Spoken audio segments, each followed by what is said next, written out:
Hoy estamos con Humberto Tumini, secretario general de Libres del Sur. Le preguntaba a él cómo lo presentaba, me dice uno de los mejores dirigentes de la Argentina.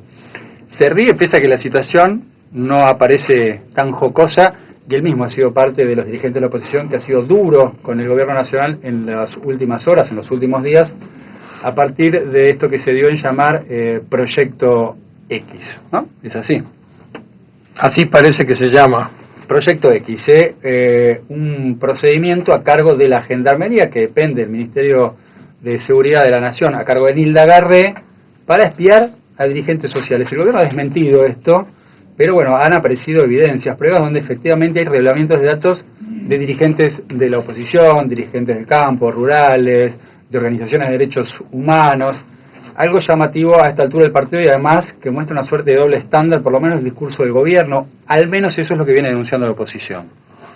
Bueno, efectivamente, nos retrotrae a viejas épocas, no solo dictatoriales, sino también a los años 90 con Menem. Yo recuerdo en una oportunidad Corach presentó una acusación hacia organizaciones políticas con información de la Policía Federal, que era todo trabajo de inteligencia ilegal llevado adelante por la Policía Federal, ¿no? Y bueno, ahora hacen lo mismo, pero es más grave en el sentido de que el menemismo no tenía mucho empacho en hacer esas cosas, pero este gobierno, que siempre ha hecho de la defensa de los derechos humanos y el respeto a las libertades públicas una bandera, es bastante llamativo que desde el año 2004 hasta el año 2012 se haya dedicado a investigar a miles de personas, ¿no? En un abanico que incluye desde kirchneristas como el Movimiento Evita, hasta antikirchneristas, hasta sacerdotes como el Padre Pepe, pasando por organizaciones de derechos humanos y empresariales. La verdad que es bastante desagradable y bastante llamativo, ¿no? Yo mencioné a Garré, pero por el periodo que ustedes marcan también incluiría a Aníbal Fernández. En realidad, fundamentalmente incluye a Aníbal Fernández, porque Aníbal Fernández, si vos te recuerdas, fue ministro del Interior, con posterioridad fue ministro de Justicia, pero se llevó el mando de la Gendarmería, Prefectura y Policía Federal hasta que fue jefe de gabinete, ¿no? Entonces, en realidad, los años más prolongados en que se desarrolló este espionaje fueron los de Aníbal Fernández y también los de Nilda Garré, por supuesto, porque luego ella, cuando pasó al Ministerio de Seguridad, se hizo cargo de esa fuerza de seguridad y bueno, las investigaciones y el espionaje abarcó el periodo, toda la primera etapa que Nilda Garré era ministra de Seguridad, así que ahora, deberían dar explicaciones los dos, ¿no? Ustedes han denunciado que esto transgrede la Ley de Seguridad Interior, entre otras. ¿Sí? Con lo cual, la Ley de Inteligencia Nacional particularmente. Y la Ley de Inteligencia Nacional, exactamente. Van a penar, me imagino, judicialmente. Claro, claro. Algunos gendarmes o autoridades de la Gendarmería, pero ¿qué pasa con la pata política? O con la parte política, eso quise decir. Bueno, en principio nosotros nos vamos a presentar como querellantes porque entre las pruebas aparecen 5 dirigentes de Libres del Sur que han sido espiados. Por lo tanto, yo como soy presidente del partido, con Victoria Donda, diputada nacional, nos hemos presentado, vamos a echar vista al expediente esta semana y nos vamos a presentar como querellantes, ¿no es cierto? Seguramente la cosa va a exceder la Gendarmería, aunque ya Garré está diciendo que ella no va a cubrir a nadie, etcétera, etcétera. Es poco creíble que se le haya ocurrido a un jefe de la Gendarmería llevar adelante semejante trabajo de inteligencia al margen del poder político, ¿no? Hago una pregunta, digo, por el periodo que marcaba. En el principio de esta suerte de espionaje, ustedes eran parte del gobierno o adherían al gobierno nacional. Sí, claro, claro. Y los han investigado siendo parte del gobierno nacional. Bueno, es extraño. El Movimiento Evita sigue siendo. No sé si vos viste las fichas que fueron publicadas en el diario Clarín. Había una o dos que eran del Movimiento Evita, ¿no? Entonces ellos siguen siendo parte del gobierno nacional. La verdad es que a nosotros no nos extraña, con toda franqueza, porque lo que nosotros hemos visto en todos estos años, que no solamente hacen trabajo de inteligencia sobre los opositores, sino que hacen trabajo de inteligencia interno. Y en múltiples oportunidades eso trascendió a la prensa. Por ejemplo, si vos te recuerdas, un momento de tensionamiento con Vudú que trascendió es porque le habían algunas escuchas telefónicas con expresiones poco delicadas para la presidencia de la nación. Eso quiere decir que le hacían inteligencia al vicepresidente de la nación, ¿no? Es verdad, y uno puede creer que eso es verdad, pero efectivamente no trascendieron las pruebas. En este caso hay papeles, donde se demuestra que hubo una tarea de espionaje. Exacto. Me voy a un tema tema muy de actualidad, lo que fue ayer la pueblada de Junín. Hay mucha especulación política a partir de eso, pero quiero sacar de lado la especulación política y quiero hablar concretamente de los temas de inseguridad en provincia de Buenos Aires o en cualquier otro distrito. ¿Qué pasa como un dirigente de izquierda como usted? ¿Cómo se aborda esta temática? Porque siempre se ha puesto sobre la mesa una suerte de discusión entre mano dura y garantista, como si eso fuera lo único. Pero digo, ¿cómo afronta alguien desde la izquierda un tema tan complejo como el de la inseguridad? El problema es complejo justamente porque el debate no está circunscripto a si uno es mano dura o si es garantista, porque la inseguridad tiene una cantidad de cuestiones que conducen a ella, ¿no es cierto? La problemática de marginación social, 1 millón de jóvenes que no estudian ni trabajan entre los 15 y los 22 años, el narcotráfico, la complicidad de las policías provinciales, federales, etcétera, con los actos delictivos, la complicidad de una parte de estamentos judiciales, la complicidad de una parte del poder político, es decir, hay un conjunto de factores, ¿no es cierto? Entonces, por supuesto, digamos, los que son de derecha dicen esto se soluciona si nosotros ponemos el doble de policías en la calle y mano dura, ¿no es cierto? Y los que son garantistas dicen, no, por favor, hay que respetar todos los derechos y garantías. En realidad lo que no hay es una estrategia integral que apunte a resolver la problemática de inseguridad. Por supuesto es una estrategia que lleva tiempo desarrollarse. En ese interín la gente dice, bueno, ¿y qué hacemos? Bueno, por lo pronto hay que atacar duramente a uno de los nudos de la inseguridad, que es el narcotráfico. Pero hay que tener una política dura. Acá no hay, seriamente, salvo perejiles o gente que consume, no hay condena por narcotráfico. No hay una estrategia nacional de inteligencia sobre el narcotráfico. No hay de ninguna manera gente presa por el lavado de los dineros del narcotráfico. Acá no hay una estrategia, se dedican permanentemente a esmerilar el gobierno santafesino porque hay manifestaciones de narcotráfico en Santa Fe como si no lo hubiera en todo el país, ¿no es cierto? Ahora, no hay una estrategia, el problema no es mano dura o mano blanda, hay que tener una estrategia de combate al narcotráfico, de combate a la pobreza, ahora, de combate a la corrupción. Más allá de una responsabilidad a nivel nacional, sí, que haya carencias a nivel nacional. En Santa Fe, gobierna o ha gobernado, pero tiene ascendencia Hermes Wiener, el líder FAP, que es la agrupación donde ha acompañado Libres del Sur en las últimas elecciones. ¿No hay alguna responsabilidad también local? Digo, amén de todos estos llamamientos de atención a nivel nacional. Que siempre hay responsabilidades locales. Ahora, una provincia que no tiene frontera con otros países, sabiéndose que la droga ingresa por las fronteras del norte y se va por las fronteras del sur, ¿no es cierto? Evidentemente, sin el apoyo del gobierno nacional y sin una estrategia nacional que abarque no solo el gobierno nacional de Santa Fe, el gobierno nacional de la provincia de Buenos Aires, el gobierno nacional de Córdoba, el gobierno nacional de Tucumán, sin una estrategia nacional del combate al narcotráfico, es muy difícil para una provincia resolver el problema. Es prácticamente imposible, porque si la droga ingresa por la ruta 11 y por la ruta 34 y no hay control de esa ruta en la frontera ni en el tránsito, ¿cómo hace una provincia para resolver ese problema? Es muy difícil. A ver, tú me hablabas de Wiener, o por lo menos hablaba de Santa Fe, y yo puse sobre la mesa el nombre de Wiener. Hubo una gran polémica la semana pasada porque Wiener, en el programa de Canal 26, de Alfredo Leuco, dijo que él hubiese votado en Venezuela a Capriles, referente de, por lo menos, el sector más conservador de la población de Venezuela en contra de Chávez. No es que dijo que no está con Chávez y no sabría quién votar, dijo concretamente que votaría a Capriles. Más o menos a esa misma hora usted está en otro canal, si no me equivoco en TN, diciendo lo contrario, que usted no votaría a Capriles. ¿Cómo es esa historia dentro del Frente Amplio Progresista? Porque realmente marca una diferencia. Pero en realidad, ¿no? aparece ahora como una gran contradicción por la muerte de Chávez.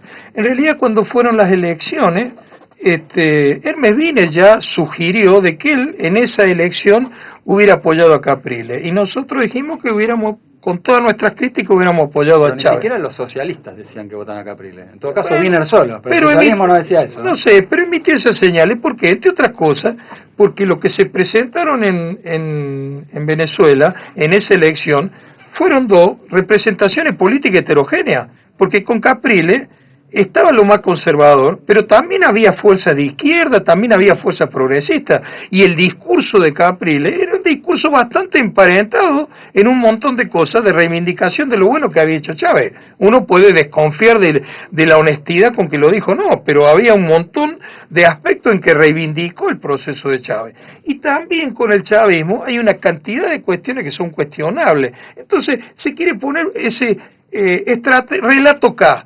blanco-negro, esto es lo blanco o esto es lo negro. En realidad, nosotros creemos que lo mejor de Venezuela estaba expresado en la candidatura de Chávez, por eso estuvimos de acuerdo con ello, a pesar de una cantidad de críticas, entre ellos la reelección. Nosotros dijimos que estábamos en desacuerdo con la reelección, pero puesta en ese escenario, sin ser venezolano, nos parecía que la mejor opción era Chávez. No hay una contradicción, uno puede leer como una suerte de estrategia interna del Frente Amplio Progresista de posicionarte frente a lo que es la realidad argentina. Sí. Y digo posicionarse es, dar un guiño hacia la derecha, porque hay, digamos, algún otro dato en ese sentido, que es, por ejemplo, la incorporación de Prat Gay dentro de las filas del Frente Amplio Progresista. No sé por qué lo ponen en la derecha. Prat Gay es de izquierda. Tampoco, pero ¿qué? ¿Es izquierda o derecha en este país? La verdad, un país llamativo, yo nunca lo conocí así, ¿no? Entre otras cosas, evidentemente, Néstor Kirchner debe haber incorporado una buena cantidad de derecha, porque Prat Gay era el presidente del Banco Central, y después... El gobierno nacional tiene muchísimos referentes de derecha dentro del Estado. La verdad, no me parece... la comparación? Yo no hablo del gobierno, Claro, a mí no me parece que Alfonso Prat Gay sea una persona de derecha. La verdad, tampoco me parece que es una persona de izquierda. Me parece que es una persona que expresa una corriente de economistas, ¿no? En general bastante crítico al neoliberalismo, que es lo que yo ubico como la derecha en este país, bastante crítico al neoliberalismo y probablemente no tan cercano a una posición más nacionalista en términos económicos. Entonces yo la verdad que no creo que eso, no estoy de acuerdo con eso, porque yo nunca hice, ni voy a hacer seguramente, alianzas con sectores de derecha, ¿no? Sí creo que hay que tener alianzas amplias en este país, porque esto es un país diverso y hay que tener alianzas muy amplias. Salvo, yo por ejemplo creo que el vicepresidente de Pepe Mujica en Uruguay, Danilo Astori, es una persona probablemente ubicada en términos económicos en posiciones más cercanas al neoliberalismo que Alfonso Prat Gay. Y es difícil decir de que el Frente Amplio ha presentado una opción de derecha a la sociedad uruguaya. Hay que tener un poco miedo de hablar de derecha no de las contradicciones del FAP y del gobierno, que hay muchas, hay muchas más. No lo pongo en términos de comparación. No tengo miedo, en absoluto no tengo miedo, ni tengo ninguna preocupación de que el kirchnerismo me corra con vudú, un hombre del SEMA, ex videalista, de vicepresidente, me corra por izquierda. No tengo ningún problema, simplemente expreso lo que opino. De la misma manera que no creo que la posición de Hermes Wiener de decir que él hubiera votado a Capriles sea una señal a la derecha. No, yo creo que es una señal de crítica al chavismo, que yo en una parte importante no comparto, pero que él tiene y que le he apreciado muchas veces. Ahora, nosotros hacemos política en la Argentina. Uno puede criticar al chavismo sin necesariamente respaldar a Capriles. O respaldándolo a Capriles. Ahora, nosotros, con Hermes Wiener, nosotros tenemos un proyecto común, bien amplio y plural, pero común para la Argentina, ¿no? Ese es el punto, el de acuerdo que nosotros tenemos con Hermes Wiener. Y si él en Venezuela tiene una mirada relativamente distinta de nosotros, ¿no? Relativamente, porque nosotros en muchas cosas, yo lo expresé en el mismo canal de noticias, en muchas cosas nosotros somos críticos de cómo ha conducido Hugo Chávez a Venezuela estos años. En muchas otras cosas nos parece bárbaro, y en algunas cosas somos críticos. Ahora, si Hermes Wiener tiene una mirada más crítica de nosotros, para nosotros acá en la Argentina no implica absolutamente ninguna diferencia profunda porque tenemos una mirada común sobre el país. Bien, Humberto Tumini, me encanta polemizar con Tumini, toma temperatura, nos calentamos un poquito. No importa. Con vos poquito, con otro a veces menos bastante. Bueno, le agradezco su presencia. Nos vamos a los auspicios, y después, ustedes conocen la Cámpora, el Movimiento Evita, lo nombraba Tumini recién. Ahora viene la Scalabrini. ¿Quiénes son? Bueno, después los auspicios.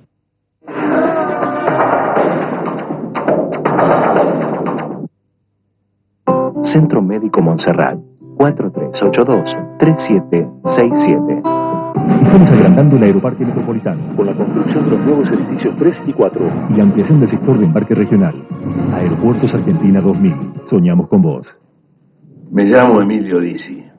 Mi hermano Pepe Parada era un tipo de oro. Y se murió de cáncer de próstata. ¿Sabes por qué? Porque se dejó de estar. Por eso, si tenés más de 50 años, visita a tu urólogo todos los años para hacerte los controles necesarios.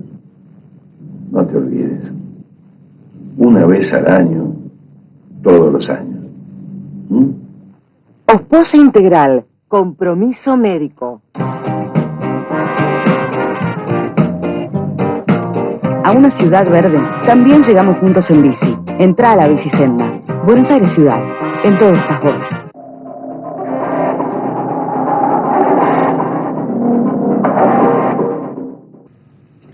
Bien, estamos finalmente con los hombres de la Scalabrini. Lo presentaba a todos nosotros, más o menos a esta altura de partido, conocemos a la Campro o el movimiento Evita, pero tenemos dos representantes de la Scalabrini que se van a presentar y me van a explicar, arranca el que quiere, qué es la Scalabrini. Está Federico, está Juan Manuel Valdés. Mucho gusto. ¿Qué tal? Encantado. Federico Bondi. ¿Qué tal? ¿Sí? Bueno, la Scalabrini es un intento por sumar a este gobierno nacional y popular que llegó a la Argentina en el año 2003 el contenido programático que siempre expresó Scalabrini Ortiz, la generación de Forja. Nosotros sentimos que, como muy pocos en la historia de Argentina, este gobierno de Néstor Kirchner y Cristina Fernández ha vuelto a poner en el primer plano la discusión sobre la soberanía nacional, sobre la justicia social, sobre la integración regional, y en ese sentido consideramos que Scalabrini Ortiz es un referente claro de estas ideas, y por eso lo tomamos como la figura que queremos destacar y desde el cual queremos hacer el aporte a este movimiento del que integramos. Ahora, yo le decía fuera del aire, porque a diferencia por ahí de la Campro o Movimiento Evita, con nombres propios muy fuertes en lo que es la historia del peronismo, aparece Scalabrini Ortiz, alguna ligación con el radicalismo tiene, con lo cual veo como cierto grado de amplitud, al menos desde el nombre. Bueno, tiene una ligación con lo que es el campo nacional y popular en todo su contenido, y viene de un grupo que era Forja, que tuvo un origen radical de características más irigoyenistas, pero que después se incorporó masivamente al peronismo, por lo cual no habría una contradicción ahí, sino que sería una línea de continuidad histórica que puede arrancar desde San Martín, continuar en pleno irigoyenismo, en peronismo, y finalizar en el gobierno de Néstor y Cristina. Ahora, este es un fenómeno que por lo menos en principio aparece muy fuerte a nivel urbano. Ustedes han hecho algún tipo de planteo en temas locales, fuertes, de fuerte discusión, polémicos, como es el transporte. Eso es un poco la bandera. ¿Qué es lo que están planteando? Bueno, nosotros estamos planteando que específicamente en la ciudad de Buenos Aires hay un gobierno que lleva una visión del transporte, más puntualmente en el subterráneo, orientado hacia los sectores de mayor poder adquisitivo, en contraposición a las políticas de transporte que ha tenido para el área metropolitana, dentro de la cual está la ciudad de Buenos Aires, el gobierno nacional, que ha tenido una política orientada a subsidiar el pasaje para que, en base al trabajo y al mayor movimiento de gente que se generó producto de la recuperación económica de 2003 hasta la actualidad, pudieran viajar la mayoría de los sectores me pongo un abogado del diablo, ¿sí? Efectivamente el macrismo ha aumentado el subte y está anunciando nuevos aumentos, mientras el valor del colectivo sigue estando, efectivamente, como ustedes dicen, subsidiado. Sí. Ahora, le han quitado una porción importante de subsidio a la ciudad que iba destinada al subterráneo. ¿De qué manera pueden compensar ellos para no incrementar el subte? Bueno, una cosa sería importante tomar en cuenta es cómo se subsidia el subte a lo largo del mundo. El gobierno de la ciudad habla de la política de subsidios y dice que el gobierno nacional subsidia y que eso desalienta la inversión, critica la política de subsidios del gobierno nacional, pero en todas las ciudades del mundo son los municipios los que subsidian el metro, los que subsidian el transporte público. Entonces el gobierno de la ciudad lo que hizo es aumentar la rentabilidad que tiene el concesionario sin prever las inversiones, sin aumentar las inversiones. Llegó Mauricio Macri con la promesa de construir 10 o 15, depende de dónde los podemos escuchar el discurso, 10 o 15 kilómetros de subte al año. Lo cierto es que lo único que construyó son 400 metros de la línea H que se usan como cochera, ni siquiera se usan como estación. Todas las estaciones que inauguró vinieron construidas de gobiernos anteriores. Entonces lo que podemos ver es que se busca pensar el transporte público como un negocio para el concesionario y no como un servicio público para que todos podamos integrarnos mejor. Una cosa puntual en torno a la tarifa en sí. El aumento de la tarifa no debería hacerse porque el macrismo, en la ley que se aprobó el año pasado, la 4.472, recibió, la legislatura le aprobó aumento de tarifas, aumentos de ABL, aumentos de peajes y un endeudamiento externo, justamente para que eso no se traduzca, la quita de subsidios, en un aumento de la tarifa. Un montón de recursos de los que se va a hacer el Estado este año para que la tarifa siguiera siendo la misma o aumentar en menor porcentaje.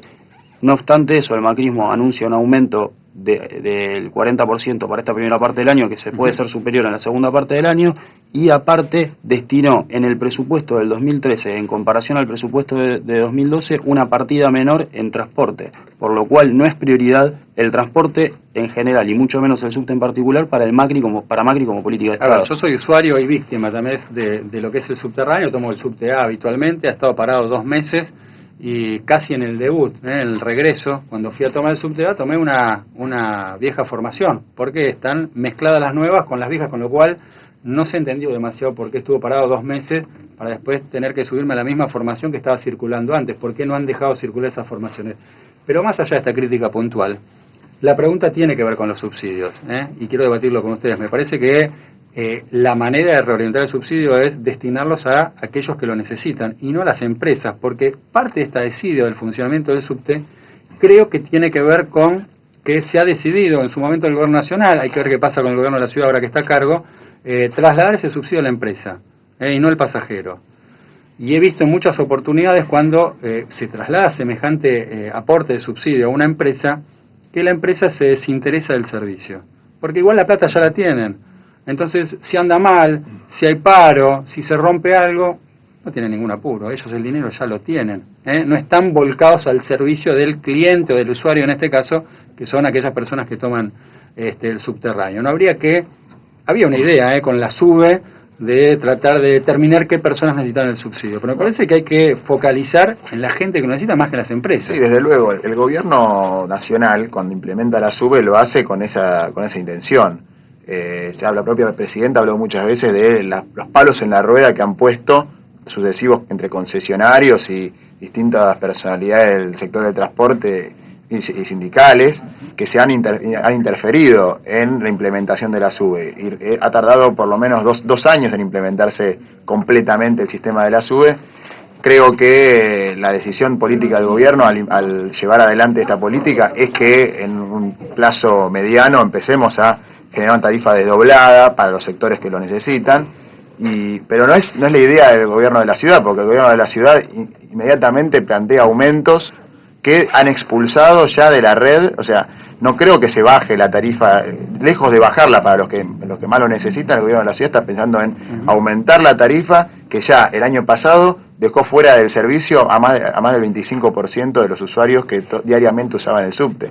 O sea, lo que hay que intentar hoy es generar políticas inclusivas y no darle a todos por igual. Eso que decís es correcto, es necesario avanzar en una mayor sofisticación, la sintonía fina, podríamos hablar de la política de subsidios.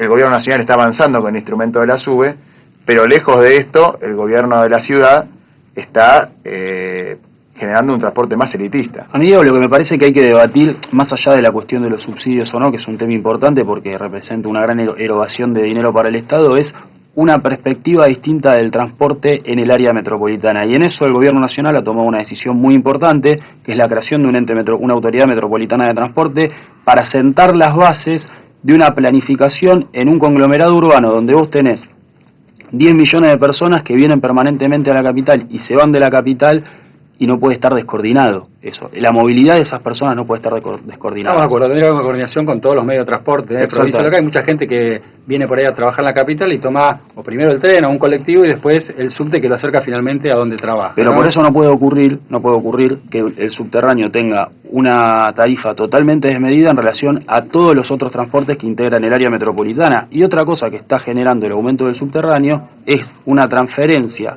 muy grande de pasajeros hacia el sector de la superficie, que ya está colapsado, que es el sector de los colectivos. Y vos ves el Metrobús de la 9 de julio, por ejemplo, que hoy es el centro de la polémica. Lo que ocurre es que Macri ofrece para los sectores que vienen de la provincia de Buenos Aires hasta Constitución un servicio rápido de colectivos que no es tan cómodo como el subterráneo a 1,70 porque son líneas interurbanas que llegan a Provincia de Buenos Aires y tienen el boleto subsidiado por el gobierno nacional. Sí, con la polémica además que debajo de la 9 de julio pasa una línea de subte y se superpone. ¿No? Pero me parece importante resaltar esto, que mientras Macri ofrece un servicio rápido en la ciudad de Buenos Aires de colectivos con un subsidio del gobierno nacional, en el único servicio de transporte que depende de él, quita el subsidio y aumenta la tarifa. Son dos contraposiciones muy grandes. Me queda un minutito nada más. Se está discutiendo ahora, obviamente, la nueva elección en Venezuela. Recién le preguntamos a Tumini por esta contradicción que se generó en el FAP, donde Wiener decía que él hubiese votado a Capriles, y está Humberto Tumini que él decía, no, yo hubiese votado a Chávez. Ahora se viene una nueva elección donde vuelve a estar Capriles, pero obviamente ya no está Chávez y va a competir Maduro. Ustedes, me imagino, quién van a votar. Hubiésemos votado a Chávez y votaríamos a Maduro, no cabe duda, cabe duda alguna. Y bueno, es realmente que se banalice la cuestión de la visión sobre Latinoamérica en un frente electoral, en pos de un fin electoral, es llamativo, porque no estamos hablando de un tema menor, no estamos hablando de una discusión menor, cuál es la visión que tenemos de región. No hay posibilidad de desarrollo para la Argentina si América Latina no se desarrolla, si no se está integrada dentro de este marco regional. Entonces, discutir sobre quién es el proyecto político que va a llevar adelante esto en un país estratégico como es Venezuela, la reserva energética más importante del mundo, no es una discusión menor. Entonces, nosotros consideramos que esto no puede estar escindido de las alianzas político-electorales que se tienen para la Argentina. Hugo Chávez ha sido claramente el emblema de esta recuperación de la soberanía de América Latina. En el año 99, cuando acá estábamos discutiendo de la Rúa o Duhalde, o estábamos discutiendo el 2001, Chávez ya estaba recuperando la soberanía del petróleo de Venezuela para ponerlo al servicio de los que menos tienen. A mí me parece importante resaltar una cosa como generación también. Para nosotros, los que crecimos mayoritariamente en los 90 y en esa época había cierta desilusión o cierta pérdida de esperanza en la política como herramienta de transformación de la realidad, fue primero Chávez en el que en medio de esa noche neoliberal nos dio un poco de esperanza y abrió el camino que después continuaron Néstor, que continuó Lula en Brasil, que continuó ahora Dilma y que continuó Evo y Correa. Me parece que es la punta de lanza de la recuperación de la identidad latinoamericana y de un proyecto político regional, que es lo que hace 200 años buscamos, y recién ahora parecería poder consolidarse. Bien, Federico Conditi, Juan Manuel Valdés, los hombres de La Escalabrini, la agrupación que se viene dentro del espacio